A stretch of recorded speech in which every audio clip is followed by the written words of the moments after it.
Welcome to 7 strategies to increase your profit by 50% or 50,000, whichever is the lesser figure depending on the size of your business, but we'll probably find you a lot more than that.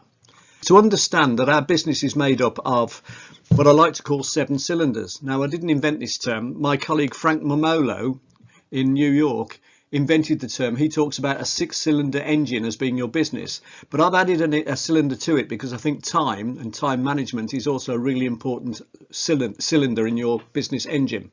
So we're talking about having goals and strategy in place, understanding your numbers, knowing how to strategically sales and marketing, to do strategic sales and marketing rather than tactical, knowing how to build teams of people with different personalities and attributes, knowing how to systemize your business so it'll run profitably while you're not there, and obviously being as good as you can be on operations, which most people are good at because that's why they're in business. So moving on, what I want to do is just look at the finance aspect and some of your key numbers.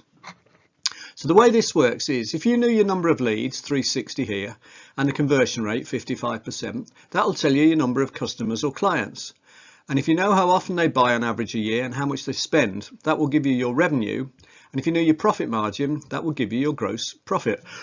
Now, question, if you spend, say, half an hour to an hour a day working on your business, preferably an hour, could you make a 1% improvement a week in your business, i.e. 0.2% a day? And I'm sure most people would agree that you could. Now, the thing is, that would then add up to more than 10% across these 5 key areas. So what we'll do is we'll look at the effect of just increasing these 5 key areas by 10%. And actually, one of them increases automatically, so you'll see how in a minute. And if we did that, our leads are now 396. The conversion rate is now 61%, which means we've got almost a quarter more clients, 240. They buy slightly more often on average, 10% more often, and spend 10% more each time. And that's not just about putting your prices up. There's lots of other ways to do this as well, which means our revenue goes up to 290, which is almost a 50% improvement. Our profit margin also automatically goes up 10% because we're charging a higher price on average. So, you know, we could even work on that and reduce our costs and go further. But at the moment, that's where we are. And we go from 79 to 132 gross profit.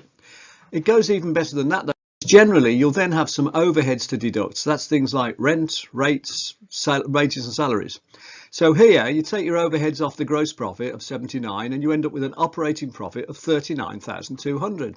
Well, if we make the improvements we just talked about, we've got a gross profit of 132, but we've still got the same overheads. And now our operating profit has gone from 39 to 92,000.